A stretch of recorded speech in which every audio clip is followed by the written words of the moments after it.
제가 이렇게 뿌듯함도 느끼고 양복도 입고 이렇게 있으니까 제 직업이 어디 뭐 대학 교수나 아니면 뭐 중견기업의 간부나 뭐 그렇게 되는 걸로 생각하시겠지만 저는 2011년부터 지금까지 7년 동안 중간에 조금씩의 단절이 있었지만 쭉 막노동을 해온 지금 현재 건설 현장 막노동자입니다. 그러니까 지금 제가 이렇게 양복을 입고 있지만 이 위에는 안전모가 딱 있고 밑에는 안전화가 있고 이 옷은 양복이 아니면서 약간 군복 비슷한 그런 옷이라고 딱 상상을 딱 하시면서 좀 봐주시면 감사하겠습니다. 제가 이제 그러니까 뭐 어쩌다가 이게 뭐 다른 일을 하다가 잠깐 뭐 이런 막노동한 것도 아니고 그래서 막노동자들의 생활 그리고 그게 필요한 여러 가지 것들을 지금 많이 갖추고 있어요. 그러니까 여기 계신 분들 중에서 시멘트 또는 레미탈 40kg 이 어깨에 메고 다세대 주택 1층부터 4층까지 올라가는 거 가능하신 분이 있을지 모르겠는데 그거 쉽지 않아요. 예. 그 막노동 옛날에 막노동 해보신 분이 있는지 모르겠는데 제가 한 거 중에서 제일 힘든 거는 그거더라고요. 자갈 섞인 사고 땅 파기 이 하고 평지를 레미탈을 메고 걷는 건 괜찮은데 이걸 갖고 메고 계단을 막 올리는 거 이건 좀 힘들더라고요. 그럼 제가 이제 그 강의 제목이 경력 단절 노가다가 본 대성과 시대 정신인데 그러니까 경력 단절 제가 이제 그 참고 자료를 3개를 나눠드리는데 그 중에 이제 새로운 진보와 나의 꿈이라고 쓴 참고 자료가 있는데 그것이 제가 2009년 봄에 쓴 글입니다. 딱 거기까지 제가 생각이 멈췄다가 2011년 봄에 막노동을 시작한 다음에 제 생각의 변화가 지금부터 제가 말씀드리는 거거든요. 제가 차근차근 그 말씀드리면서 그 변화된 제 생각에 근거해서 이제 대선을 어떻게 바라볼 것인가를 말씀드리겠습니다. 일단 사람의 생각이라는 게 어떻게 바뀔까요? 막 누구하고 댓글 논쟁에서 이기면 그 사람의 생각을 바꿔놓을까요? 그렇지 않은 거 다들 아실 겁니다. 제가 이제 예를 들어서 어떤 글을 썼는데 누가 들어와서 댓글로 반대 글을 쓴다. 근데 그 사람이 주장하는 거에 대해서 오히려 그 사람 폐구에 딱 찌르듯이 콕콕 찔러가지고 그 사람 비판 모든 어떤 주장을 딱 비판해 놓으면 오히려 그 사람하고 사이가 멀어져요. 특히 가정생활 하시는 분들은 잘 아시겠지만 가정생활에서 부인하고 말싸움할 때 이긴다고 좋은 게 아니잖아요. 그죠? 그리고 논쟁에서 이겼다. 또 논쟁에서 졌다. 뭐 그런 걸로 사람의 생각이 바뀌는 것 같지는 않더라고요. 제가 생각해 볼 때 사람의 생각이라는 거는 크게 3가지 경우에 바뀌는 것 같습니다. 하나가 뭐냐면은 큰 충격을 받는 거예요. 큰 충격을 받는데 그 충격 중에 가장 큰 충격이 뭐냐면 자기의 처지가 변하는 거죠. 그죠? 자기 처지가 변하는 거. 예를 들어서 뭐 저도 뭐 생각 많고 글 쓰고 하는 이런 직업을 가졌다가 막노동자가 되어 보니까 내 생각이 막 달라지는 거죠. 그죠? 달라지는 거고 사업을 막 성공하는 사업가였다가 실패해가지고 자영업자가 되면 아주 큰 기업의 어떤 사업을 할 때 하고 자영업자가 생각이 다르겠죠. 그런 것처럼 아주 큰 충격을 받았을 때 현실을 처지면하나 그럴 때 이제 생각이 변하고 또 하나는 이제 되게 영향이 있는 사람이나 자기가 되게 좋아하는 사람 그 사람의 생각에 따라 생각이 변하는 경우가 있더라고요. 예를 들어서 뭐 사장님이 이제 회식하면서 자기는 A 후보를 좀 좋아하는데 야 우리가 잘 되고 네가 잘 되려면 B 후보를 밀어야 돼. 뭐 이렇게 하면 보통 따라가고 뭐 이래요. 그러니까 이 노동자들 이런 사람들이 중소기업 사장님들 생각 많이 따라가고 그러거든요. 그런 것들. 아니면 또 하나가 뭐냐면 이제 뭐 일회성 논쟁이나 댓글 논쟁 이런 데서 이기는 게 아니고 누구를 애정을 갖고 꾸준히 설득하는 거 있잖아요. 그런 경우에 사람이 변하는데 저 같은 경우에는 제가 처한 위치가 그러니까 이제 막노동자로 바뀐 거죠. 그러면서 제가 제가 나눠드린 글 중에 이제 2번째, 3번째가 뭐냐면 들어가서 첫 번째 뒤에 쓴 걸 아직 안 나눠졌나요? 들어가서 이제 첫째 주에 제가 느낀 것들. 거기 보면 이제 제가 보는 것이 다릅니다. 뭐 제가 듣는 것이 다릅니다. 제가 많은 냄새들이 다릅니다. 이런 걸 느끼는 것들 많이 있어요. 그리고 이제 뭐가 있냐면은 그 당시 가장 유명한 책 중에 하나가 이제 88만원 세대라는 거였는데 가보니까 그게 아니더라고요. 그러니까 제가 그때 이제 제일 처음 들어갔을 때 2011년 처음 들어갔을 때 일당을 7만원 받았거든요. 7만원 받았는데 이거 곱하기 한 20일 일하면 140만원이더라고요. 그래서 무슨 88만원 세대가 아니라 적어도 이 노가다라는 게 가장 그래도 밑바닥 직업인데 주 5일 근무해가지고 한 달에 20일 근무하니까 140만원 받더라.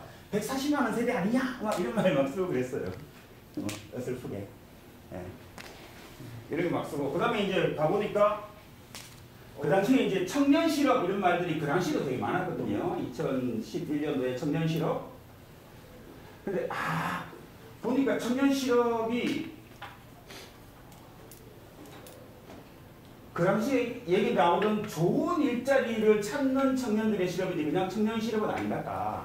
왜냐면은 일할 공간은 많이 있으니까 중소기업이든 그 다음에 막노동 현장이든 들어가면은 사람들 지금도 막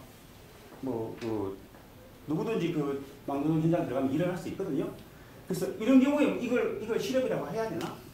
좋은 일자리를 찾는 청년들의 실업이다. 뭐 이런 생각도 가지고 있고 막 그런 생각들이 막 쓰여 있어요 여기에. 근데 가장 크게 변한 것이 그것을 세 가지로 정리해봤거든요. 제 생각이 막노동 현장에 들어가서 가장 크게 변한 것.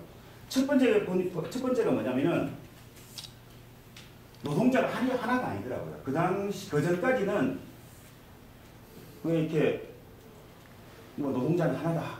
노동자의 세상을 위하여 이럴 때 그것이 대기업 노동자든 중소기업 노동자든 막노동자든 다 같은 노동자로 보고 지금도 그렇게 보는 분들이 되게 많거든요.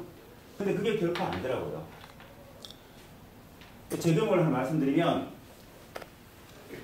제가 2011년 11월에 울산 현대중공업에서 일한 적이 있어요. 그래서 무슨 일을 했냐면은 한 달 동안 현대중공업은 배를 만드는 곳이잖아요. 근데 거기에 배전반이라고 있어요. 옛날에 캐비넷 같은 저런 캐비넷 같은 거 있잖아요. 그 문을 딱 열면 거기에 온갖 배선들을 하는 거예요.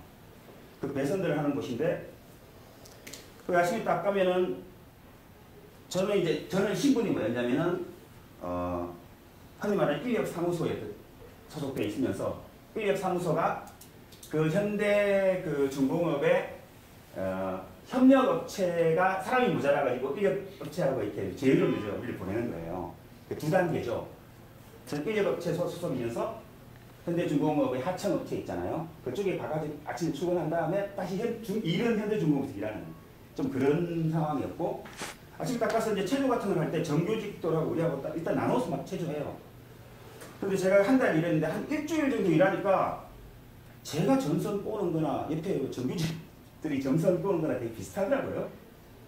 그런데 그 당시가 설날 근처에 있는데 쉬는 시간에 이렇게 딱 담배 필 때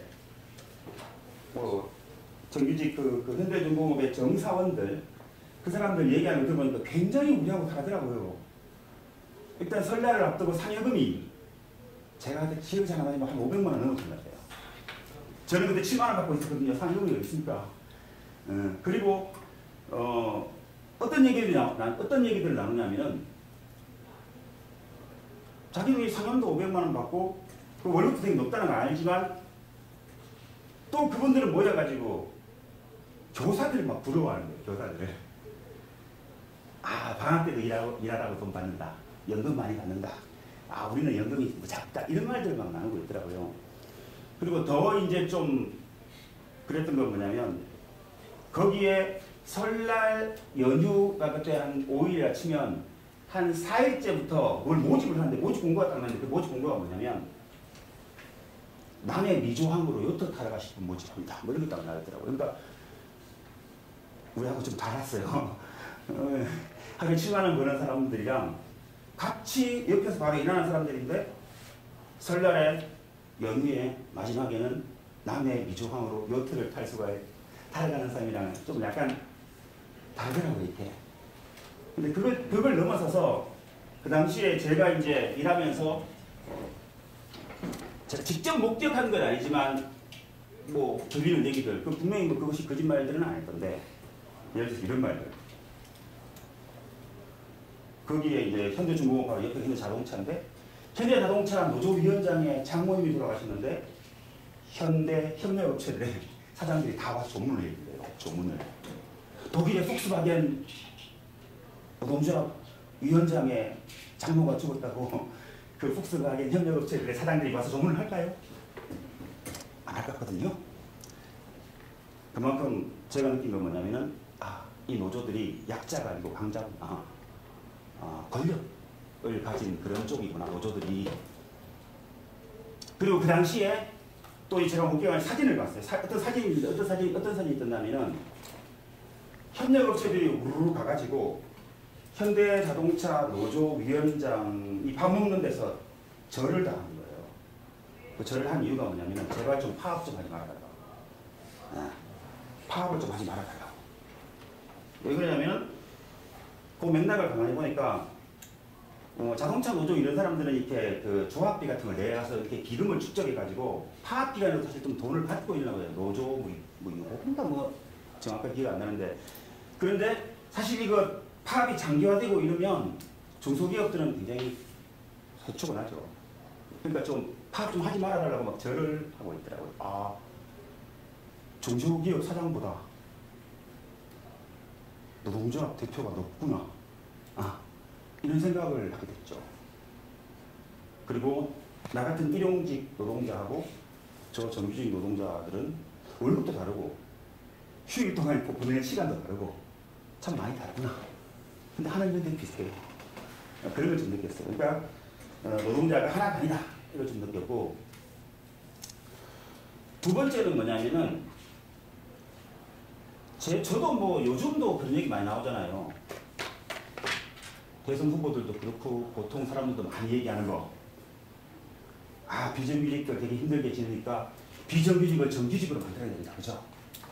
그런 얘기들 많이 하는데, 제가 건설 현장 딱 들어가서, 제가 지금 참고 자료 보면 거기에 보면 그런 게 좀 있거든요. 어떤 제 건설 현장 들어가서 일할 때 느낀 것들. 자, 지금부터는 제 얘기가 뭐 완전히 설득되는 얘기는 아닐지는 몰라요. 제 생각이니까. 딱 가보니까 건설 현장은 이런 식이에요, 이제. 파주에 있을 것 같은데, 파주 LCD 공장이에요. 파주 LCD를 만드는 그 공장 자체를 짓는 거죠. 그러면 처음에 뭐 골조공사하고 이제 옆에 이제 뭐 우리 흔히 보는 뭐랍니까, 비계들, 아시바들 막 쳐놓고 있잖아요. 골조공사 하잖아요. 근데 그 골조공사 끝나면 그 골조공사 했던 것들 다 치우잖아요. 그럼 되게 지저분하게 많잖아요. 그 치우는 업체가 그때 기억하기로 이름이 두경이에요. 두경. 이거 뭐 개인 한번 써보자. 두경이라고 쳤는데, 그때는 이제 두경에 사람들이 많이 들어가겠죠, 그죠? 뭐 이게 한 100명 들어가죠. 근데 그 시간이 지나면 이 두경은 어떻게 되죠? 인원이 최소 인원, 자기들 그 회사를 유지할 수 있는 최소 인원만 딱 남고, 제가 일하던 곳이 액세스 플로우라는 걸 까는 곳이었거든요. 액세스 플로우면 바닥에 철판으로 된 이렇게 딱 요만한 사각형들 새로 된 걸 막 까는 거 있어요. 그 까는 업체인데, 제가 딱 들어갔을 때는 뭐냐면, 그 액세스 플로우라는 제가 일했던 한성 CSI인가? 그 업체가 이제 사람이 되게 많이 필요할 때예요. 근데 그 업체는 또 이제 그 시즌이 끝나면은 사람이 좀 빠지면서 거기에 일하는 사람은 또 어디로 가냐면은 또 다른 사람들도 오고, 기억 안 난다 이러면 회사 이름 기억이 무슨 엔지니어링, 이건 뭐냐면은 일본에서 오는 장비들을 갖다가 이제 안착하는 그런 회사. 이렇게 되는 거죠. 그러니까 이게 건설 현장에서 너무나 그게 자연스럽더라고요. 회사 인원들이 필요할 때는 왕창 썼다가 그 다음에 필요 없으면 내보내고, 이런 것들이 너무 자연스럽고 들어오고 나가는 것들에 대해서 저항감도 없어요. 노동자들은. 그게 당연한 것보다. 그런데 이걸 일반 회사에 바로 적용시킬 수는 없겠지만 일본에서도 그런 면들이 있겠죠. 회사가 잘 될 때는 많은 사람들을 고용했다가, 그죠? 회사가 안 될 때는 내보내기도 하고, 이렇게 돼야 되는 거죠. 그러니까, 그리고, 그때 막 그런 현상들을 보면서 한 번 들어갔다고 어떤 직장이 영원히 쭉 유지되는, 죽을 때까지 어쩌면 무슨 밥통 이러면서 쭉 유지되는 그런 정규직이 과연 바람직할까 이런 생각도 해봤어요. 극단적인 예를 들자면 불과 100년 전에는 어떤 무슨 조합이 있냐면은 뭐 간 만드는 조합, 뭐 당근 만드는 조합 이런 게 있더라고요. 근데 그런 조합을 형성했던 사람들이 세상이 막 변하는데 간 만드는 걸 계속 유지한다? 불가능하잖아요. 그건 뭐 지금도 마찬가지겠죠. 세상의 변화에 따라서 어떤 녀석들 망하고 변하고 이런 그 가운데서 사람이 줄었다가 늘었다가 그죠? 그러기도 하고 뭐 이렇게 돼야 되는데 물론 이거 자체가 적용되지 않는 영역은 있겠죠. 대부분 판사를 막 비정규직으로 할 수는 없겠죠. 그렇지만 이 건설 현장에서 극단적으로 경험했던 이런 많이 필요할 때는 많이 쓰고 그 다음에 그 공기가 다 지나면 또 사람이 줄고 또 다른 업체에 옮겨가고 이런 것들이 결국은 자연스러워야 되지 않는가 이런 생각을 하면서 어떤 생각을 하겠냐면 그럼 그게 자연스럽다면 신분 자체가 비정규직인 사람이 되게 많을 텐데 즉 평생 직장을 보장받지 못하는 사람이 되게 많을 텐데 생각이 어떻게 하냐면은 비정규직을 정규직으로가 아니라 비정규직 이후도 잘 살 수 있어야 된다 이런 생각을 하게 되더라고요. 자기 생각에 그런 논리의 흐름이 그렇게 되더라고요. 아, 비정규직을 정규직으로 전부 만드는 것 자체는 이거 자체가 세상의 변화에 맞지도 않고 그 다음에 경기의 변화에 맞지도 않고 그러니까 오히려 비정규직을 인정한 채로 비정규직 이후도 잘 사는 그런 쪽으로 방향을 잡아야 되지 않나 이렇게 또 생각이 되는 거예요. 첫 번째가 뭐 예전에 뭐 노동의 막 뭐 이런 거 막 저도 이제 진보 지식으로 부르짖으면서 뭐 노동부야 전체다 같은 노동자인 줄 알았는데 그게 아니다 이런 거 좀 느꼈고 그 다음에가 비정규직을 정규직으로가 아닌 비정규직 이후도 잘 사는 세상 이걸 좀 생각하게 되었다는 거. 세 번째가 뭐냐면 저를 가장 많이 바꾼 것 중에 하나가 외국인 노동자 이거죠. 거기 막노동 현장 들어가기 전에는 저는 외국인 노동자를 어떤 식으로 바라봤냐면은 우리 땅에 있는 사람들 중에서 대한민국 땅에 있는 사람들 중에서 가장 힘없는 사람들로 봤죠. 네.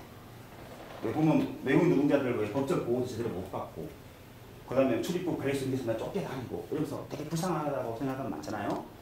그래서 보면 안산 이런 데 보면 그런 시각으로 외국인 노동자 쉼터를 운영하는 사람도 많고 지금도 많이 그런 생각들이 많이 퍼져 있죠.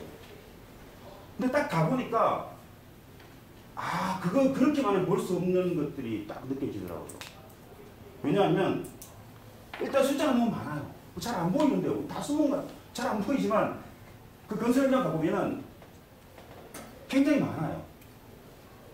일단은 지금 저 페이스북 친구 중에 K님이라고 있는데 그 K님이 토목도 하시고 건축도 하시거든요. 근데 며칠 전에 K님이 쓴 글을 봤는데 아침에 체조하는데 500명 중에 350명이 외국인입니다. 이런 얘기를 해요. 근데 숫자가 되게 많아요. 뭐 거의 뭐 150명, 200만 이렇게 얘기하기도 하고 그죠? 불법 체류자 21만 이렇게 얘기하기도 하고 그 뭐 숫자들이 정확하지 않기 때문에 거의 한 200만은 된다. 이런 얘기들이 많이 떠들고 있죠. 숫자 일단 많다는 거. 우리 한 5천만 인구 중에 200만이면 외국인이 막 돌아다니고 있는 거죠. 여기 잘 안 보여. 근데 막 돌아 있어요. 그리고 그러니까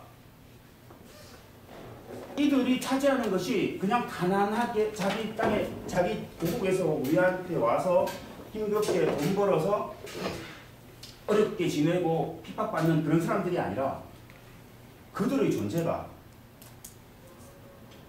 왜 우리나라에서 이렇게 막노동 같은 거 하는 분들 있잖아요. 식당 아줌마들 이런 분들의 임금을 못 오르게 하는 사람들이거나 아니면 그들의 생계를 위협하는 사람들 보이기 시작합니다.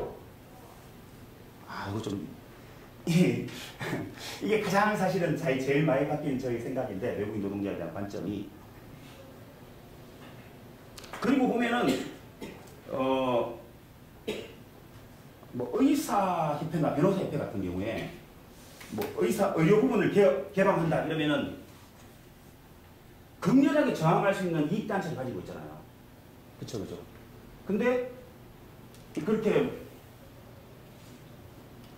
저숙련 몸을 쓰는 외국인 노동자하고 어쩌면 경쟁해야 되는 막 노동자들 이런 사람들은 단체를 조직할 여력이 없죠.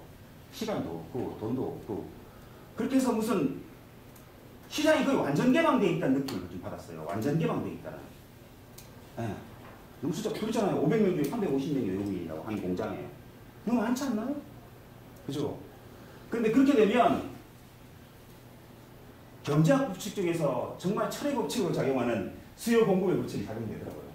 사람이 안 귀하니까 사람을 우습게 보고, 그죠? 사람이 안 귀하니까 뭐 잠깐 나와라. 뭐. 그 다음 임금도 잘 안 오르게 되고, 임금 못 오르게 하는 요소가 되고, 그죠? 그거는 정말 철의 법칙으로 좀 작용하는 느낌 받았어요. 그렇죠. 이렇게, 이 크게 세 가지 부분.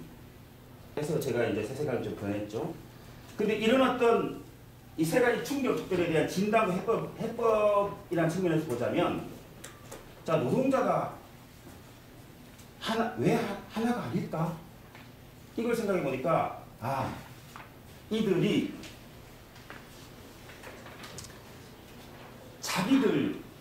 만약에 자기들의 어떤 사회적 기여만큼의 월급을 받고 이런다면 그것을 우리 인정해 줄 수 있죠. 노가다들도 만약에 뭐 변호사나 뭐 교수나 이런 분들이 자기보다 월급 많이 받는 거 인정하죠. 왜냐하면은 그분들은 우리도 공부도 많이 했고, 그걸 되려면 시간이 오래 걸리잖아요. 그죠? 그걸 흔히 진입장벽이라고 그러는데, 그 높은 진입장벽을 가진 직업들이 우리보다 뭐 이렇게, 높은 임금을 받고 이렇게 사는 것 자체는 뭐 그렇게까지 화가 안 나죠. 그런데 제가 중학교, 고등학교 때 저희 아버님이 막노동 하셨거든요. 막노동인데 하도 이제 저축을 많이 하고 이러셔가지고 검소하셔가지고 집을 한 채 샀어요. 1983년도에 430만 원. 집을 샀는데 그 약간 집에 옆에 붙어 있는 방이 하나 있었어요. 큰 방 하나, 작은 방 하나. 거기에 누가 새들어 살았냐면은 현대자동차 정규직이 새들어 살았어요. 아이 셋을 가지고. 그러니까 뭐 옛날에는 노가다 하고 있잖아요. 현대자동차 무슨 그 정규직하고 뭐 중소기업 다니는 사람하고 다 같은 거는 공돌이 뭐 이런 식으로 불렸는데 지금은 확 격차가 났거든요. 근데 그 왜 그럴까? 여기 사람 웬만히 다 알죠. 여기 민정미래연구소에 자주 나오신 분들은 다 알지만 또 이렇게 이런 생각 안 해보고 싶은 분도 있으니까 제가 말씀드려보면 다 익숙하세요. 그러니까 중소기업 뭐 단가 배치기 이런 거 있잖아요. 그것처럼 1차 하청업체, 2차 하청업체 같은 중소기업들, 그 협력업체들 있잖아요. 그들의 이윤율을 극도로 이렇게 작게 만들어서 거기서 나오는 초과 이익을 사측은 가져가서 사내유공으로 쌓아놓고, 그 다음에 그 노동자 측은 그것으로 고임금 또 사내복지 뭐 이런 걸로 쓰고 있는 그런 게 좀 느껴지더라고요. 그러니까 어떻게 보면 그런 측면에 있어서는 사용자 측, 회사 측하고 노동자 측이 결탁을 맺고 있다는 느낌이 좀 들었어요. 그런 측면에 있어서. 적대적 공존이라고 이런 걸 하지 말아야겠죠. 적대적 공존을 하고 있구나. 이런 걸 좀 느꼈어요. 두 번째 이제 비정규직을 정규직으로 아닌 비정규직으로 잘 사는 세상이라고 할 때 그 현대중공업의 사내하청 이거 얘가 되게 유명하잖아요. 그죠? 그 사내하청이란 거는 현대중공업 그 회사 안에서 일하는데 신분이 현대중공업 정직원이 아닌 거죠. 파견업체 뭐 이런 걸로 돼가지고 뭐 왼쪽 바퀴 끼우는 사람은 정규직, 오른쪽 바퀴 끼우는 사람은 비정규직 뭐 이런 거죠. 그죠? 그런데 그 사내하청 업체들 그런 사람들 흔히 사내 비정규직이죠. 그런 사람들은 해고 이런 게 되게 용이해요. 그렇죠?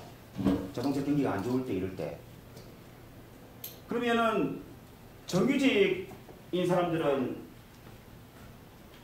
안정성, 직업의 안정성도 있으면서 고임금이고, 그 다음에 그 사내하청에 일하는 사람들은 필요할 때 인원이 잘리는 인원이면서도 또 월급도 적고, 최근에 2014년 통계에 따르면 광주 그 기아차 있잖아요.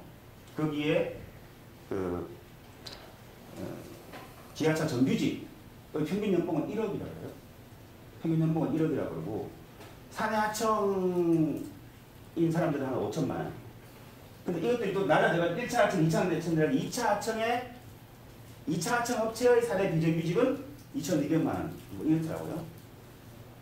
하여튼 그걸 떠나서 오히려 비정규직이 정규직보다 안정성이라는 면을 갖지 못하기 때문에 신분이 불안정하기 때문에 오히려 월급을 더 많이 받아야 되지 않나 이런 생각을 하게 됐어요. 제가. 이거는 논란이 좀 있을 수 있죠. 근데 제가 이제 일하면서 그런 생각을 가졌다는 거.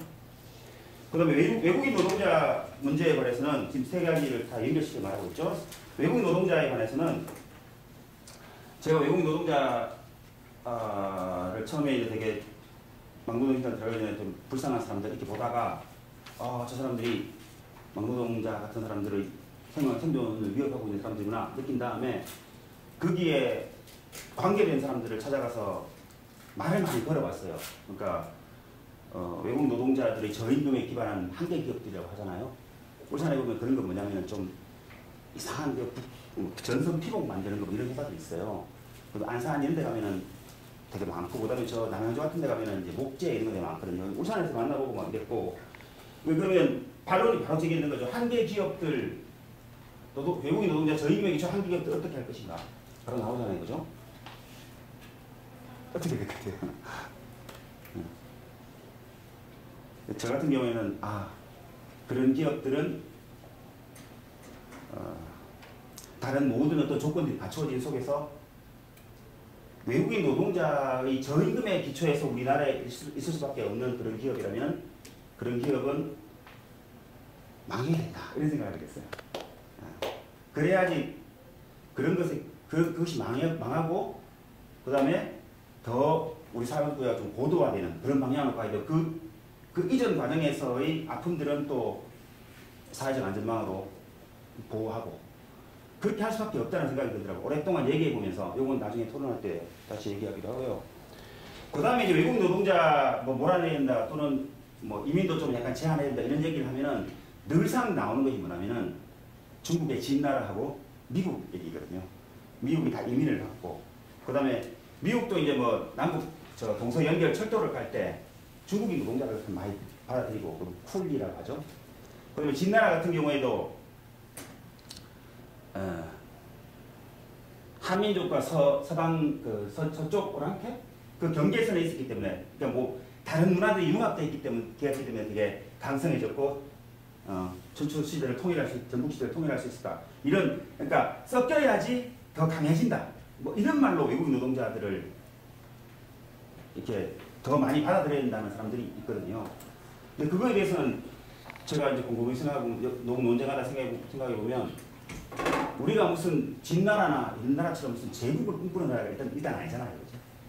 그리고 우리의 현재 경제 상황이 미국의 한창 번영기처럼 1900년대 번영기처럼 막 노동력이 정말 모자라가지고 딴 나라 사람들이 와야 되는 또 그런 상황이 아니잖아요.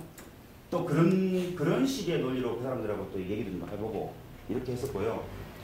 그 다음에 이제 가장 좀 많은 부류가 뭐냐면은 외국인 노동자에 관해서는 마음 따뜻한 그러한 좀 불쌍한 사람들 불쌍하게 생각하는 그런 마음 따스한 진보? 이런 사람들이 이제 외국인 노동자 문제에 관해서는 가장 저희 생각에 좀 많이 반대하시더라고요.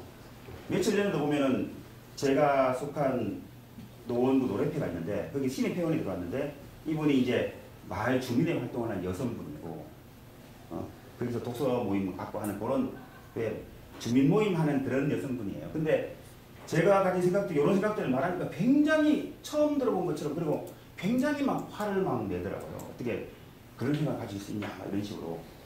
근데 그런 분들을 만나서 쭉 얘기해 보면서 제가 이제 가진 생각이 뒤에 나오는데 그건 다음에 말씀드릴게요. 그러면서 이제 이런 어떤 생각들이 정립돼 가면서 제가 몇 가지 적어봤는데 우리가 흔히 말하지만 좀 거부감이 생기는 말들이 잘 생기더라고요. 첫 번째가 좋은 일자리란 말이에요. 좋은 일자리. 정리 있죠. 좋은 일자리죠. 아니 세상에 필요한 일들을 하고 있는데 어떤 일자리는 좋은 일자리고 어떤 일자리는 나쁜 일자리고 그럼 그렇죠. 지금 현재 대선 후보들도 자주 하는 말이 좋은 일자리만 만든다 그러잖아요. 좋은 일자리.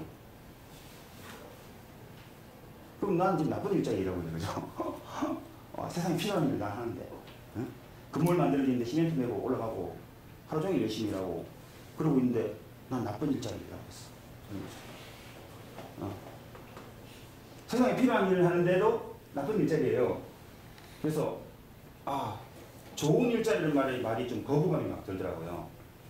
아니 거리 막 어지러운데 거리가 막 어지러운데 그 청소 안 하면은 우리가 뭐 제대로 살 수 있어요?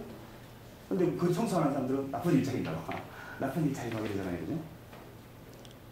그 나쁜 일자리들은 외국인들 막 채우고 막 좋은 일자리를 만들어야만 한다는 그 강박관념을 막 계시는 후보들 갖고 있는 것 같아요. 그다음에 1대 99라는 이거 뭐야? 1대 99 맞죠? 1대 99라는 이런 말들이 좀 거부감이 생기더라고요. 그 세상을 1대 99로 바라보는 그런 관점들이 되게 많잖아요. 네. 뭐 젊은 애들이 많이 듣는 팟캐스트 같은 거 들어보면 대체로 이런 생각에 기반해서 말들을 많이 해요. 일쪽에 누굴 놓냐면은 재벌, 그죠? 그 다음에 재벌과 결탁한 정치, 뭐 건물 많이 가진 사람, 뭐 이런 사람들 놓고 나머지는 다 입장이 동일하다고 보는 거예요. 나머지는 다 입장이 동일하다. 1대 99 이러면 그러면은 그 사람들의 입장에서는 이런 게 도대체 이해가 안 돼요. 얼마 전 몇 달 전에 철도 무슨 파업을 했잖아요. 맞죠? 철도 맞죠? 철도 파업을 했는데 철도 노조가 파업한 이유가 뭐냐면은 성과연봉제 그걸 반대하는 거였어요. 네. 근데 그 사람들은 원래 지금도 연봉이 되게 높거든요. 근데 그걸 좀 더 높여하려고 하고 그 다음에 성과연봉제를 반대하고 이런 걸 파업하고 있는데 근데 좀 오히려 대다수의 사람들 저 같은 사람들이나 우리 동료들을 보면 좀 그들 파업은 어떻게 생각하면 좀 배부른 파업 뭐 이런 생각이 좀 들어요. 그런데 그런 생각을 갖고 있는 뭐 비정규직이나 막노동자들에 대해서 뭐 팟캐스트 진행하는 사람들이 되게 유명한 사람 뭐 김용민의 무슨 뭐 시사 브리핑 거기 나오는 되게 똑똑한 것 같은 뭐 경제 기자 한 명이 있어요. 그런 사람들은 막 그런 노동자들의 어떤 같은 노동자면서 좀 자기보다 돈 많이 받는 그런 노동자들에 대해서 비판하는 사람들을 무슨 프란츠 파노니 수평폭력 막 이상한 말을 막 동원해요. 예. 그 뜻은 뭐냐면은 자기하고 너무 먼 사람들에 대해서는 질투심도 별로 안 느끼는데 좀 가까운 노동자들에 대해서는 막 오히려 질투심 느끼고 이건희는 그냥 잘 살고 잘 사는 건 뭐 인정 근데 뭐 철도 노동자 이런 사람들이 잘 사는 것에 대해서는 우리가 질투를 느낀다. 그건 수평폭력이다. 그건 허위의식이다. 노동자랑 똑같다. 99에 다 묶여야 된다. 그 99가 다 묶여가지고 일을 배척해야 된다. 뭐 이런 논리를 막 얘기해요. 근데 현실 속에서 좀 그렇지 않아요. 정말로 나뉘어 있거든요, 이렇게. 그리고 그 나뉜 것 자체가 조금 전에 말씀드렸다시피 그들이 그 사회에 기여하는 그만큼을 가져가면 되는데 그것으로 그 사람들이 좀 잘 살면 괜찮은데 그들이 1에는 안 속하고 한 10에 속하는 그들이 가져가는 이유가 중소기업이나 다른 사람들 있잖아요. 그런 사람들이 이익을 막 이렇게 압착해서 가져가는 것이기 때문에 더 문제가 있는 거죠. 그런 생각이 들더라고요. 그리고 세 번째는 그래서 이제 1대 99의 사회에서 1이 아니라 10의 영역에 들어가는 사람들을 가만히 생각해보면은 작은 건물 소유자들 뭐 이런 사람들 있잖아요. 그 다음에 이제 뭐 임대 소득자들, 그 다음에 사자 들어가는 사람들, 뭐 판사, 변호사, 의사 이런 사람들이랑 그 다음에 이제 교수들, 그다음에 공무원들, 대기업 정규직들 이런 사람들이 사실은 그 1대 99 얘기하는 사람들은 그들도 99에 다 포함되는데 제가 보기에는 그 사람들은 나머지 90하고 다른 1과 10 사이에 있는 한 9의 위치에 있는 사람들 이렇게 다가오더라고요. 그 다음에 이제 세 번째가 뭐냐면은 개천에서 용나는 세상. 이게 또 예전에는 개천에서 용나야 된다 이런 말 제가 많이 하고 다녔겠죠. 근데 이제 막노동 생활을 하다 보니까 개천에서 용나는 세상, 용날 수 있는 사회, 이것도 약간 거부감이 들더라고요. 그 개천에서 용나는 세상 이런 걸 얘기하는 사람들이 가장 강조하는 말은 뭐 공정한 기회의 사다리 뭐 이런 거 많이 강조했죠. 공정한 기회의 사다리. 그리고 뭐 법학전문대학원 반대하면서 사법시험 존치를 주장하는 사람들, 이런 사람들이 흔히 한 얘기가 개천에서 용날 수 있어야 된다 이런 얘기를 막 하잖아요. 근데 제 딸이 저한테 이제 제가 개천에서 용나는 세상에 대해서 좀 거부감 가진다면 막 공격을 해요. 그 이유는 뭐냐면은 제 딸 같은 경우는 제가 계속 노가다하는 거 싫어하거든요. 예, 싫어해서. 왜냐면은 제가 이제 노가다 처음 시작할 때 여기 좀 다쳤잖아요. 여기 며칠 전에 다쳤는데 자주 다치고 이러니까 아빠가 다치는 게 싫고, 아빠가 노가다 계속 하면서 그게 안착되는 게 싫어가지고 좀 더 아빠가 노력해서 아빠 잘하는 거 해가지고 좀 더 노가다 벗어나. 그래서 일반적으로 무슨 개천에서 용나는 세상이 좋다고 그러는데 아빠가 그냥 개천에 그냥 안주하는 자체가 싫으니까 제가 그냥 개천에 안주하면서 좀 다칠까봐 막 싫어해요. 그런데 가만히 생각해보면 개천에서 용나는 세상, 정확하게 얘기하면 개천에서 용되고 싶은 사람 되라 이거예요. 그죠? 어느 개천에서 용되고 싶은 사람은 될 수 있어요. 그죠? 그렇지만 모두가 용이 될 수 있는 건 아니잖아요. 그죠? 세상 이치가 그런 거 아니에요. 그죠? 모두가 공무원이 못 되기 때문에 공무원 시험을 준비하다가 몇 번 떨어지니까 어제는 저 고속도로 휴게소에서 누군가 자살했죠. 그죠? 공무원 시험 떨어진 사람이 자살. 모두가 좋은 가치를 때 모두가 될 수 없는 거잖아요. 그죠? 용이 다 되고 싶다고 해서 모두가 용 될 수 있는 건 아니죠. 그럼 어차피 다수는 개천에 남아야 된다고 할 때 개천에서 용날 수 있는 세상이 아니라 개천 그 자체가 살만한 개천이 되는 거죠. 제 생각에 따르면. 이런 생각을 막노동판에 오기 전에 잘 못했죠. 예를 들어서 저도 옛날에 그랬어요. 좋은 일자리 만들어야 돼. 좋은 일자리 만들어야 돼. 제가 광역도지사 캠프에서 정책팀장한 적이 있거든요. 그럼 막 좋은 일자리 만드는 후보가 되겠습니다. 막 공약을 막 내요. 그리고 우리는 뭐 어떻게 해가지고 좋은 일자리 몇 개 만들겠습니다. 이런 막 내요. 그랬었고 옛날에는 위원장도. 그 다음에 뭐 저도 1대 99 이런 관점 세상을 봤죠. 당연히. 그 다음에 개천에서 용나는 세상, 공정한 기회의 사들이 맨날 내고 가르쳐. 이제는 약간 멈칫해지는 거죠. 이제. 광교 현장에서 있어보면서 그런 말들이 들릴 때마다 뭐 어떻게 되는 거죠. 그랬습니다. 그런데 이런 것들을 떠나서 이제 새롭게 다진 말들이 있는데 뭐냐면 요 맥락상 좀 다를 수도 있는데 세상 모든 것은 변한다고 돼 있죠. 그죠? 세상 모든 것은 변한다. 나라도 조직도 이게 좀 빠졌는데 제가 이제 89년도에 전교조가 만들어질 때 되게 좋아했어요. 참교육 전교조 만들어질 때 가서 지금도 기억나거든요. 그 만들어지는 현장에 가고 그 전경들이 막을 때 투쟁하고 기억나요.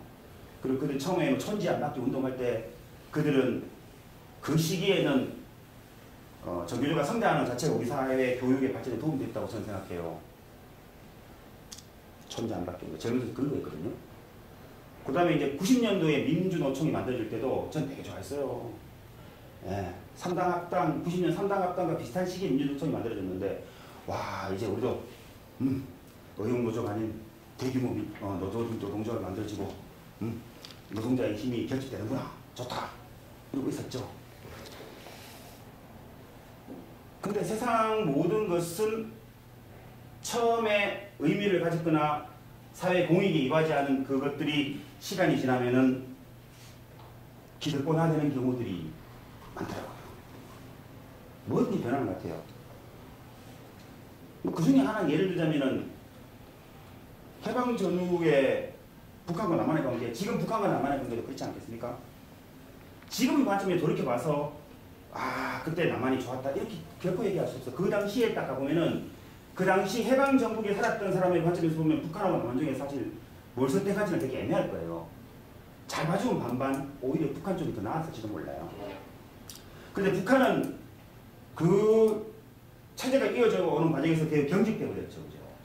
김일성 독재체제, 외부와의 폐쇄 이러면서 지금 완전히 이상한 나라가 돼 있고 우리는 처음에 출발은 어땠지 모르겠지만 거기에 뭐가 들어가냐면은 많은 사람들의 노력 뭐 이렇게 지도자 이런 사람도 노력했겠지만 세상을 우리나라를 좀 좋게 바꾸려고 민주화운동했고 아침에 산업 현장에서 열심히 일했던 사람들 이런 사람들 노력으로 산업화 민주화 이렇게 되면서 지금 우리나라는 북한과 완전 차원이 다른 나라가 되겠죠, 그죠? 지금의 관점으로 해방 때의 평가를 할 수도 없고, 그죠? 그리고 그렇다면 또 해방 때의 관점으로 또 지금을 평가할 수 없어요. 예전에 보면은 1945년 50년대에 북한이 옳았기 때문에 지금도 북한이 옳다 이렇게 얘기하는 그런 운동권의 한 그룹도 있었어요. 민족해방도 그룹이라고. 근데 이제 그런 사람 많이 사라졌더라고.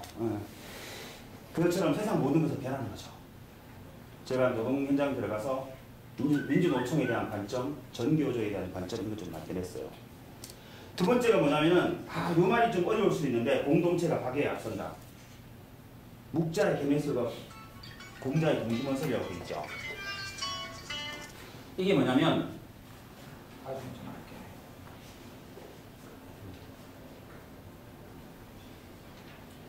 제가 이제 진중권이나 유시민 뭐 이런 사람들이 외국인 노동자를 얘기할 때 그리고 예전에 좀 저와 같이 뭐 학생운동을 같이 했거나 지금도 그래서 진보적 입장을 견제하는 사람들과 외국인 노동자 입장에 대해서 얘기할 때 그들은 뭐 한계 기업을 운영하는 주소기업도 아니고 가장 제가 느낀 게 뭐냐면은 이들이 외국인 노동자들을 왜 저렇게 바라볼까 하고 느꼈을 때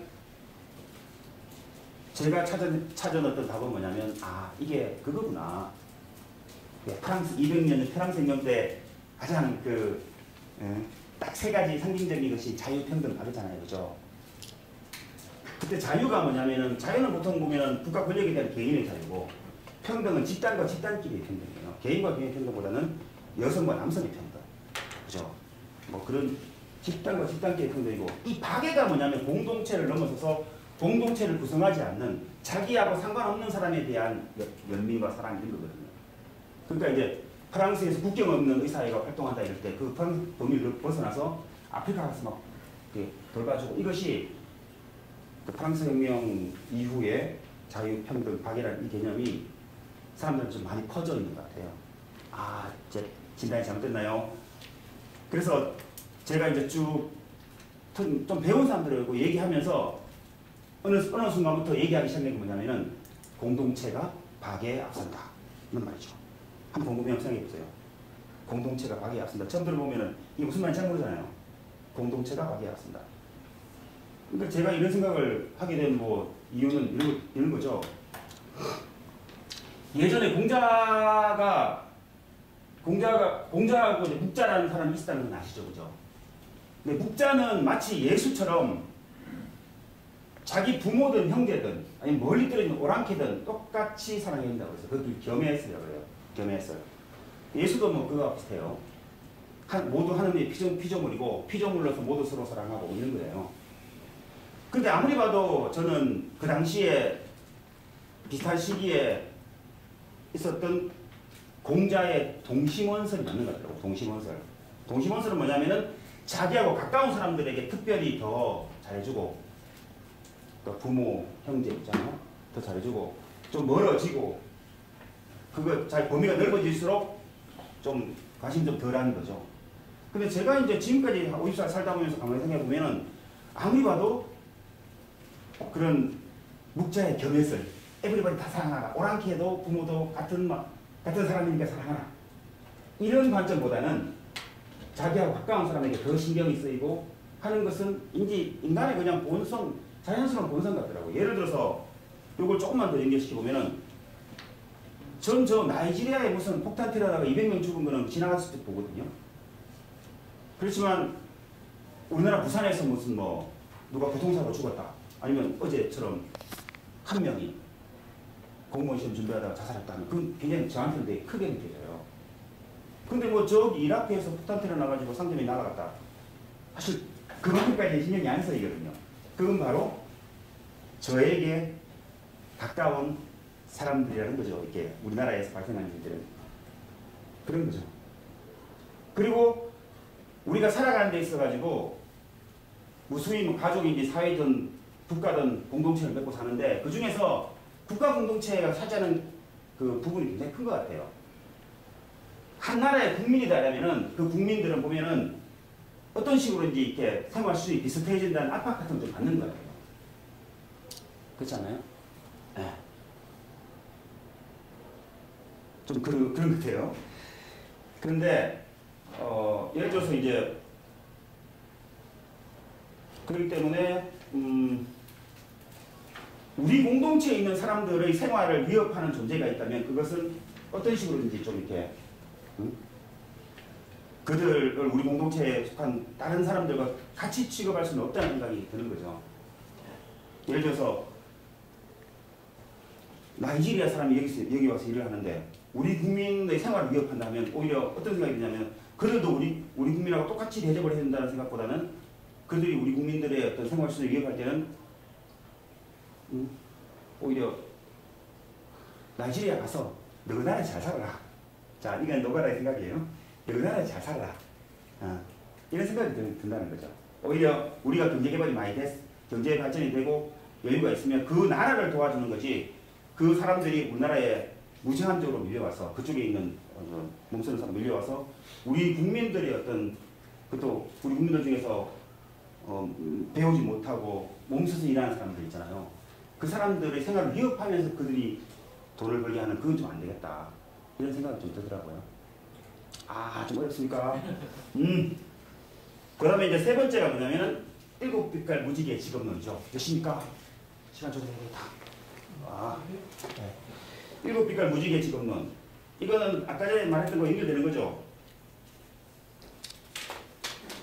뭐 대학 교수가 빨간색이라고 할 때 기업 다니는 분은 노란색이고 세상에 필요한 일들을 하는 것은 왜 무지개 일곱 가지 색깔이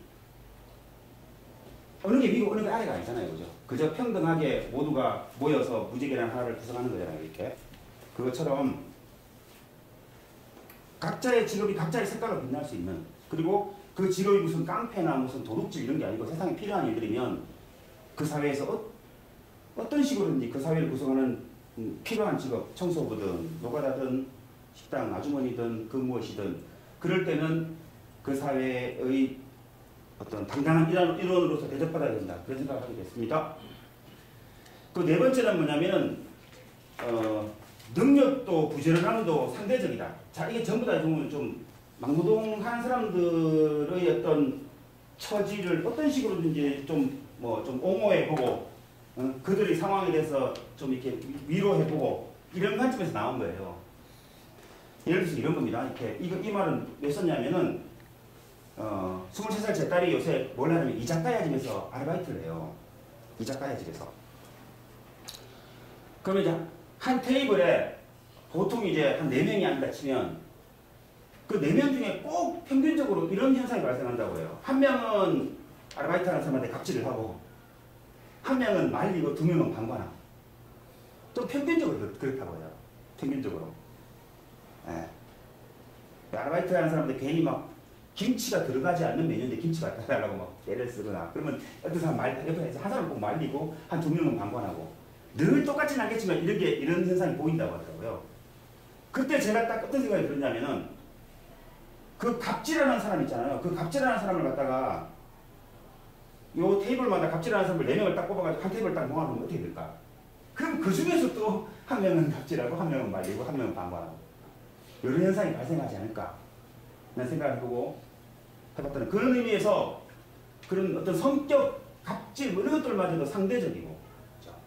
라는 생각이 들더라고요. 이런 생각들은 여기 오신 최범님의 어떤 그 루저의 정치학인가? 여기서 제가 배우기도 했었는데 그때 강의하실 때 쥐실험 같은 경우죠. 막 쥐를 막 이상한 어떤 장치를 만들어가지고 만들어 놓으면 하여튼 그 일부분은 막 열심히 일하고 일부분은 그 관장하고 일부분은 방치하고 또 이렇게 있는데 동조하고 이러고 있는데 열심히 일하는 놈들 또 따로 딱 모아놓으면 또 그런 일이 또 발생하고 이런 거죠. 네. 그런 거예요. 그런 걸 가만히 보면은 능력이 있다, 부지런하다. 어떻게 생각하면 전두환을 딱 모아놓고 전두환을 모아가지고 4천만 명을 딱 만들어 놓으면 다 전두환처럼 대통령이라고 할까요? 저는 아니라고 봐요. 그냥 대충 노가다하면서 사는 사람도 있고 다 그럴 거예요. 그 사회도 그럴 거라고 생각해요. 그런 의미에서 우리의 어떤 능력도 부지런함도 성격도 사실은 다른 사람과 관계 속에서 상대적인 생각이 좀 들더라고요. 그러면서 노가다 하는 사람들이 뭐 능력이 없어서 지금 저러고 있다. 뭐 이런 것들 저는 그 능력과는 상대적이라는 거죠. 예를 하나 들자면 들어되나? 시간 되나? 예를 들어서 이런 거죠. 제가 파주에서 일할 때 문팀장이라는 사람이 있어요. 문팀장. 이 사람이 나보다 나이가 한 2살이나 3살 많은 사람이 있는데 정말 기가 막혔어요. 기가 막혀. 뭐가 기가 막히냐면 일단 일을 굉장히 잘해요. 뭐 이렇게 장비 같은 크다란 거 배치할 때 균형 맞추는 거 되게 잘하더라고요. 시멘트 공부 실 때 되게 잘하고 모든 일을 다 잘해요. 또 뭘 잘하냐면은 40명 정도를 책임지는 팀장이었거든요. 그래서 저 같은 그냥 초짜 노가다를 포함해서 일 잘하는 사람까지 포함해서 우르르 모여있는 그런 사람들 일단 40명을 다 관리해야 돼요. 근데 잘 관리해요. 어르고 달래고 우리들을 몰고 가고 지갑 배쳐 넣는 두 사람 저희가 세 사람 저희가 섞을 때 딱 부어서 성격이 비슷한 사람끼리 썼고 이거 되게 잘하더라고요. 또 뭐냐면 우리가 이제 일을 할 때 보면은 그 안전이라는 사람도 있어요. 안전. 자, 큰 공장에는 안전이라는 사람이 있거든요. 초록색 입고 다니지 옷을 딱 입고 다니면서 자기들 기분 나쁘면 자 마누라하고 싸게 싸웠으면 먼지가 묻어서는 안 된다 할 때 옛날 그냥 봐주는 먼지도 괜히 막 하고 해서 안전 관리할 수 있어요. 자, 그런 사람들이 신기가 뒤틀려서 우리를 작업 진짜 안 되게 할 때 괜히 까다롭게 안전을 관리할 때 환경 안전 관리할 때 가가지고 아랑 뜨면서 아양 뜨면서 그 사람들 딱 비율을 잘 맞추고 그러더라고요. 네. 그리고 되게 이 사람이 그런 거 하는 거 보면은 일머리, 사람을 다루는 재주, 순발력 이런 게 뛰어나더라고요. 제가 만약에 중견기업 업체 사장 같으면 그런 사람 고용해가지고 저보다 팀장 맞대요. 네. 근데 돌이켜보면 문 팀장의 삶은 고등학교 때 공부를 안 한 거죠. 그리고 못 사는 집안에 태어난 거죠. 그렇게 해서 어떤 높은 지위를 차지할 수 있는 기회를 딱 잃은 다음에는 노가다판을 떠돌면서 그렇게 되는데 그 사람의 40대 그때 중후반 그 당시에 문 팀장은 제가 봤을 때 매우 뛰어난 사람인 거죠. 네. 또 사람의 능력이라는 것이 10대에 활짝 피는 사람도 있고 공부를 그죠? 또 30대에 피는 사람도 있잖아요. 그죠? 네. 그런 것처럼 망동동 현장에서 만난 사람들 중에서는 정말 반짝이는 사람들이 되게 좀 있었어요. 대부분은 좀 그렇지는 않긴 하지만 정말로 반짝이는 사람들 이런 사람들도 많이 있더라고요. 그러면서 능력도 부지런함도 상대적이다. 이런 생각들을 하게 됐죠. 그 다음에 불평등에 불편하지 않으면 진보가 아니다. 이게 바로 뭐냐면은 민주노총 산하 대기업 노조 정직원들이 그들 사내 하청을 바라보는 입장들. 네. 오늘도 신문 보니까 그런 거 있더라고요. 광주 기아차에 있잖아요. 거기에 이제 원래는 사내 하청과 대기업 정직원이 모두가 같이 노동조합을 만들었어요. 그런데 사내 하청은 한 5,000명 되고 그 정직원은 한 25,000명 되는 모양이에요. 근데 오늘 딱 투표해가지고 사내 하청들을 노동조합 쫓아내는 거예요. 그렇게 했다고 하더라고요. 이해관계의 차이가 생기고 자기들하고 같이 노는 거 싫은 거죠. 심지어 이런 것은 내가 말해도 되나? 하여튼 민주노총 위원장 선거할 때도 오히려 정규직이 아니라는 이유만으로 비정규직 이유만으로 건설연맹 위원장이 이렇게 좀 무시당하고 이런 것도 있어요. 그러니까 오히려 정규직이라는 것이 굉장히 프라이드예요. 하나의 그게 있어요. 그리고 이 정교조가 가장 제가 좀 안 좋아하는 것 중에 하나가 그들 옆에 존재하는 기간제 교사들이 매우 불평등한 대우를 받고 있어요. 체육교사들 있어요. 어때 사람들 빠졌을 때 몇 개월 들어오는 사람들 아니면 정직원 채용이 안 돼가지고 체육교사도 많더라고요. 그런 사람들의 처우에 전혀 관심이 없어요. 그래서 임용고시로 들어온 사람들 있잖아요. 그 순혈주의 이걸 딱 갖고 있으면서 그 어떤 그들의 권리를 침해하는 것에 대해서 그 모든 변화를 반대하더라고요. 교원 편까지 반대하고, 그 다음에 예를 들어서 뭐 물리학 박사 해서 아주 뛰어난 전문가인데 그런 사람들이 뭐 대학 강사까지 한 사람이야. 사실은 교사가 될 수 있어야 되잖아요. 소정의 짧은 교육을 있어하면 그게 우리 사회에도 더 좋아요. 고학 교수보다 훨씬 잘할 테니까. 그냥 절대로 반대하죠. 사범대를 나하고 임용고시를 봐야지만 교사가 될 수 있다. 뭐 이런 것들. 예. 하여튼 그래서 좀 싫어해요. 그 다음에 제가 이제 찾은 개념 중에 하나가 자립과 복지의 경계에 서 있는 사람들이라는 개념인데요. 우리 사회에 존재하는 여러 가지 계층들, 직업들 중에서 어떤 사람들이 잘 되면 우리 사회가 잘 될까? 내가 우리 사회의 모든 것을 뭐 다 포괄해가지고 잘 되게 한다 또는 뭐 좋게 안 되게 할 수 없을 때 내가 어떤 편을 들려고 하면 어떤 편을 들까? 내가 사장님들 편을 들까? 아니면 뭐 농부의 편을 들까? 노동자의 편을 들까? 제가 생각해 보는 거는 자립과 복지의 경계선에 서 있는 사람들. 즉, 좀 느낌이 오시죠? 자기 돈으로, 자기 힘으로 몸을 써서 돈을 벌기는 하지만, 여차하면 복지의 대상이 될 수 있는 아주 어쩌면 사회 제일, 일하는 사람 중에서 제일 밑바닥이라고 할 수 있는 그런 사람들. 막노동자들, 식당 아주머니들, 뭐, 그다음 감정 노동자들. 이들 특징은 뭐냐면은 진입장벽이 되게 적어요. 진입장벽이 거의 없어요. 예. 언제든지 원하면 가서 일을 할 수 있는 것이죠. 뭐, 그걸 다 그렇게 있어요, 지금. 그리고, 우리 사회에 어떤 식으로든 일을 통해서 기여를 하는 거죠, 그죠? 그러니까 장애인이나 몸을 움직이지 못하는 노인, 나이 많으신 분들은 그냥 그대로 그냥 복지의 대상이잖아요, 그죠? 이분들은 사회 생산에 기여를 하는 것보다는 그대로 복지의 대상이잖아요. 근데 이제 제가 써놓은 자립과 복지의 경계에 서 있는 사람들은 뭔가 세상 속에서 일을 하고 있어요. 우리 사회에 필요한 일들을. 그죠? 그러나 가장 낮은 임금들을 받고 가장 안 좋은 처우를 받고 이런 사람들이죠. 근데 이런 사람들이 만약에 이런 사람들이 이해를 되면 이런 사람들이 잘 살게 되면 어떻게 되면 저는 연쇄적으로 잘 살게 된다고 생각해요. 이건 마치 예전에 그 레리 플린트라는 영화가 있었거든요. 혹시 기억하세요? 레리 플린트? 미국의 도색 잡지 허슬러라는 도색 잡지를 만든 사장이에요. 근데 그 도색 잡지 만들었다고 이제 검찰에서 기소돼가지고 이제 쭉 가서 대법원까지 갔을 때 그때 레리 플린트가 한 말이 뭐냐면은 일단 자기가 나쁜 놈이라 난 나쁜 놈이야. 난 나쁜 놈이야. 내가 하고 있는 짓 나쁜 거 알아. 근데 내가 나쁜 짓 하는 이 표현의 자유마저도 이렇게 보호된다면 보통 사람의 표현이는 다 보호된다는 거죠. 마치 그것과 비슷하게 우리 사회에서 가장 이렇게 어쩌면 멸시받고, 그죠?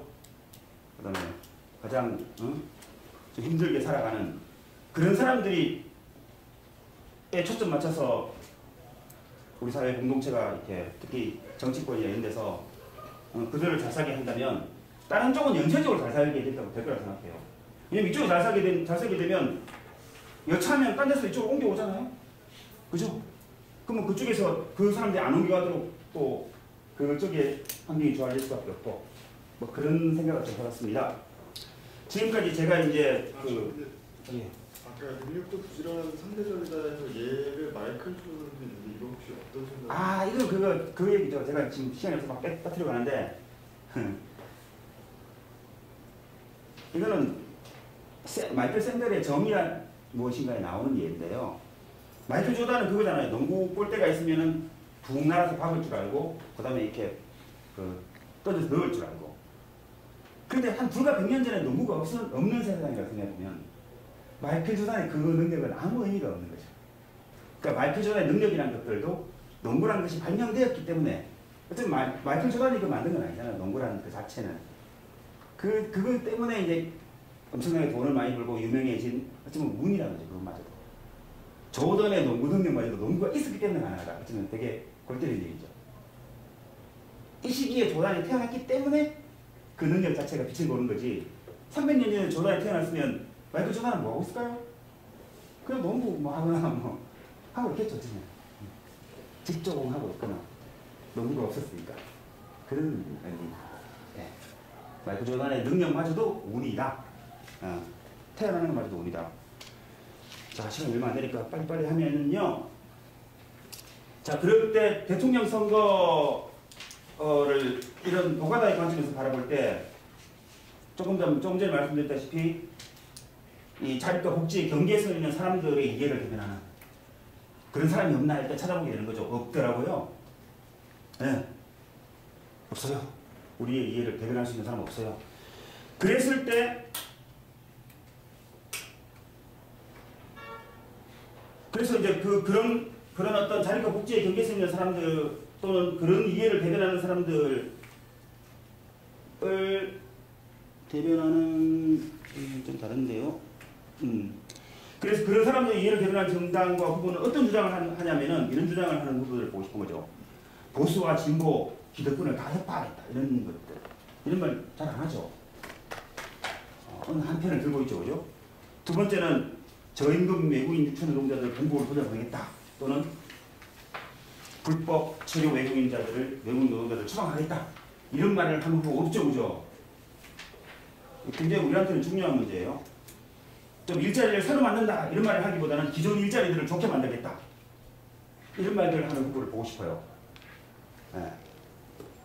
기존 일자리는 있어요. 좋고 많은데 거기를 외국인들을 채워놓고 난 다음에 좋은 일자리 만들겠다고 막 얘기하는 거예요. 어쩌면 되게 이율배반적이에요. 오히려 현재 우리 사회에 존재하는 일자리들 자체를 좀 좋게 만들어서 어쩌면 그렇게 해서 청년들이 저 노량진에서 공부하면서 부모 등골 희귀하는 것이 아니라 그런 일자리에 갈 수 있는 세상이 되어야 되는 거죠. 지금 청년들이 바라는 뭐 좋은 일자리를 만든다기보다는 현재 존재하는 일자리가 좋아져서 청년들이 그쪽에 할 수 있게 그렇게 해야 된다는 생각이 들고요.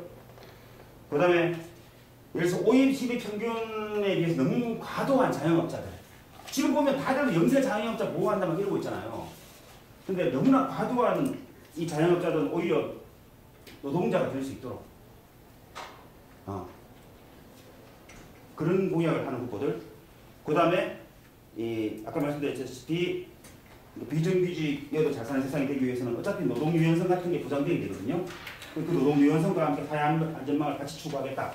이런 기조와 철학에 서 있는 후보가 아무도 없어요. 지금 보면 주요 후보 중에서는 그죠. 아무도 없고 이랬을 때 저는 항상 한 명의 유권자로서 노가다 한 명의 유권자로서 최소한의 기준을 가져봐야 되잖아요. 그래도 그죠. 없다고 할 때가 뭐 기본화가 안 되니까 그때 1번 현재 촛불 이후의 시대 정치는 정권 교체잖아요. 그죠. 정권 교체에 맞는 후보. 두 번째가 뭐냐면은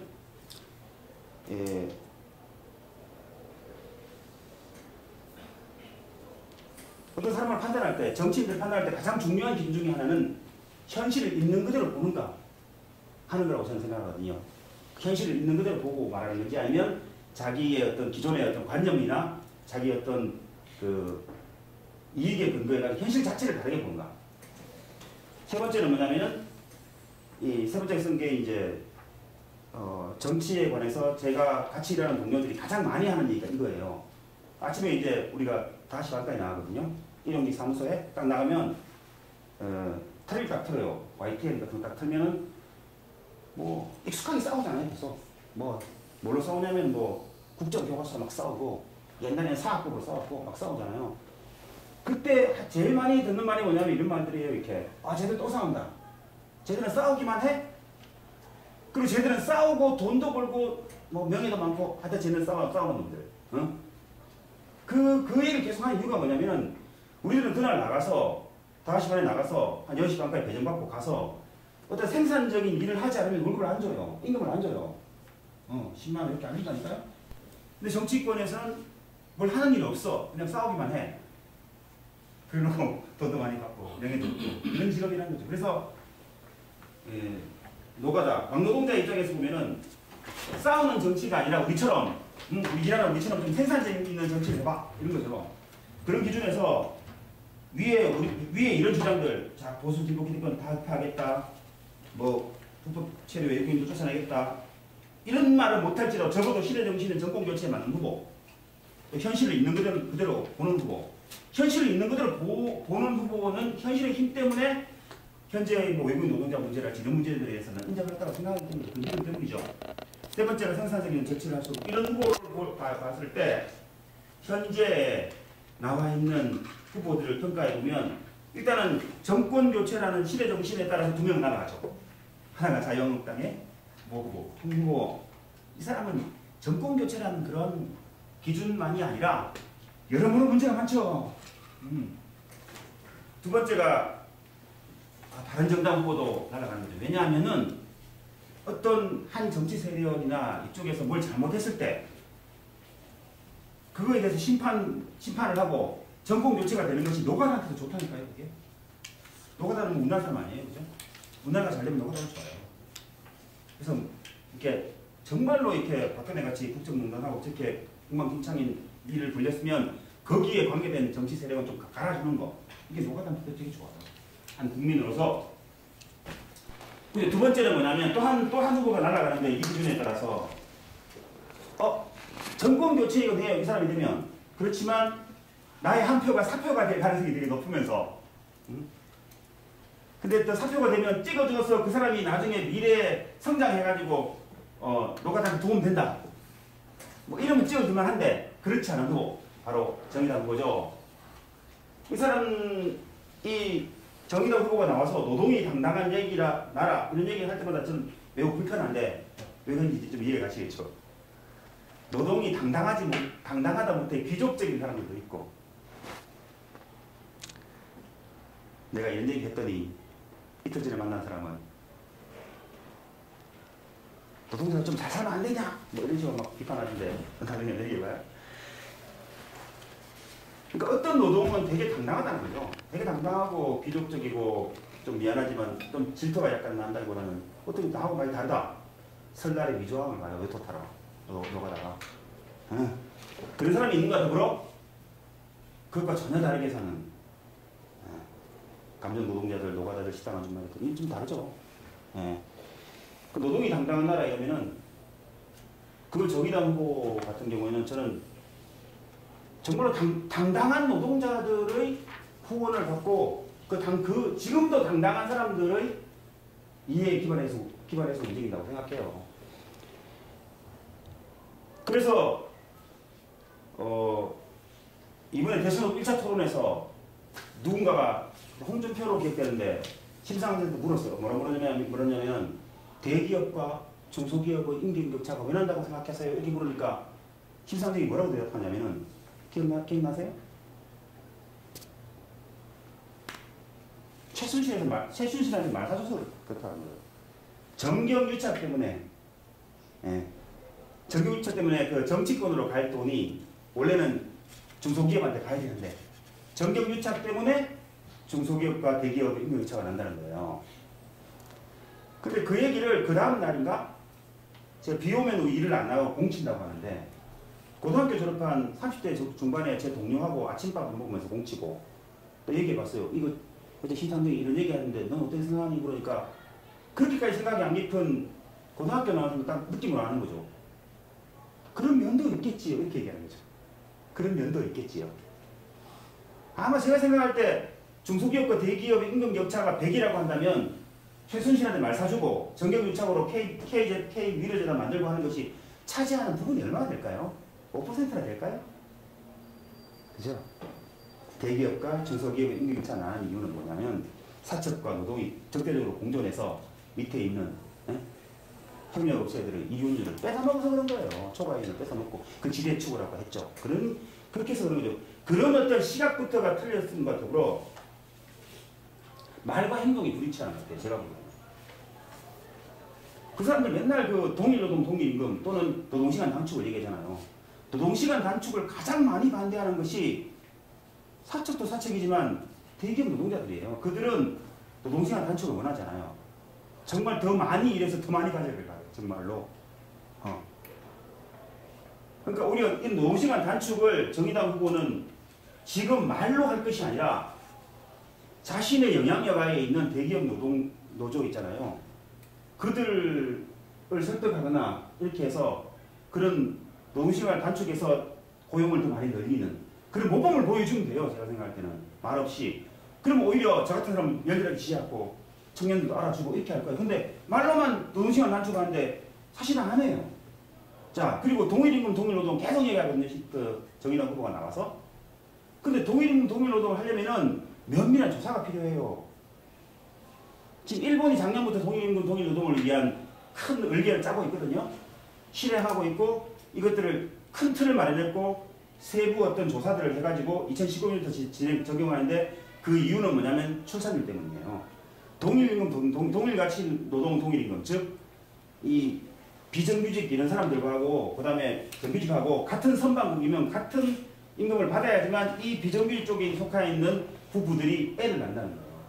그 저출산 해결의 어떤 관점에서 아베가 이걸 추진하고 있거든요. 자, 근데 우리나라에서 여의도 있고 뭐 회원으로 회비도 많이 받는 민주노총 같은 데서 제가 동일 노동 동일 임금을 위해서 우리나라에 맞는, 그러니까 독일 선방공하고 우리나라 선방공하고 다를 거 아니에요, 그죠?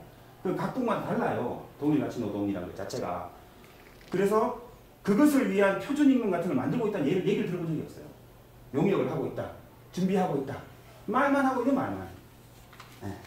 그래서 저는 현실을 있는 그대로 보지 못하고 행동과 말과 불일치하는, 그래서 제가 볼 때마다 한 번씩 인상을 쓰게 되는 정의당 후보는 정권 교체지만 배제하는 거죠.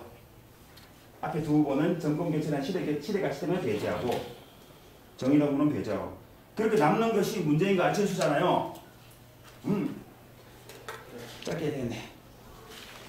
누굴 지지한다고 얘기하는 것이 아니라, 이거는 문재인은 제가 생각할 때는 길게 그러니까 뭐 되게 사람들 요새 계속 하루에 2통화 4통화씩 하고 있는데 이것 때문에, 확실히 말하면 문재인은 짧게 말하면 당이에요, 당.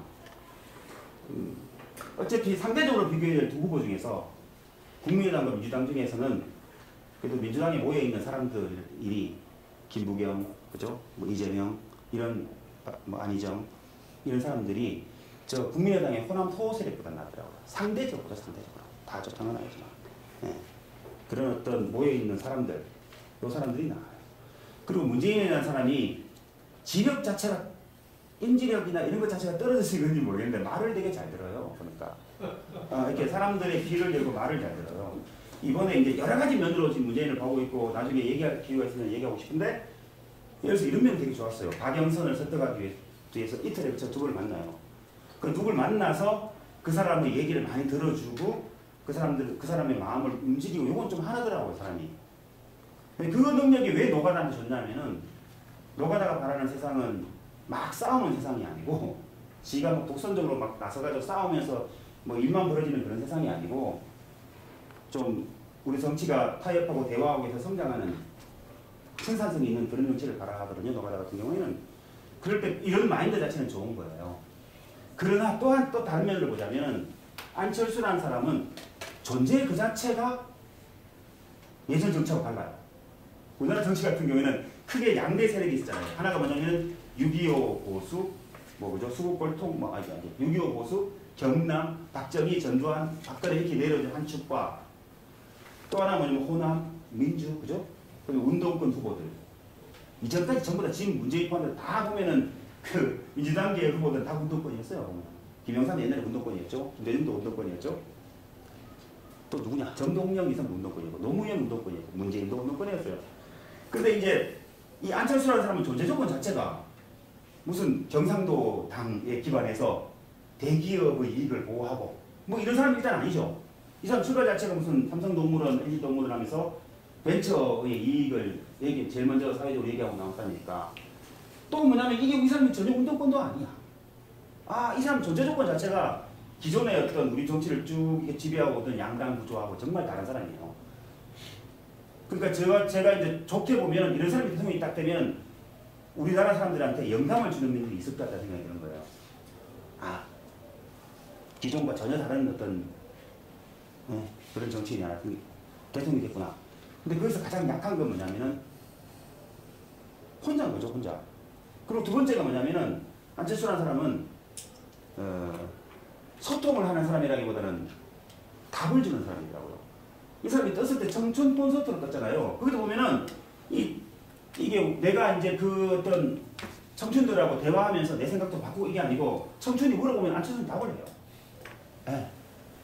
그리고 이 사람이 일을 할 때 가만히 생각해보면 이런 식일 것 같아요. 예를 들어서 이번에도 뭐 이렇게 사드 같은 거에서 잘 보면은 안철수 자기 길당을 딱 내리고 니 따라와 사실 이런 거예요. 네.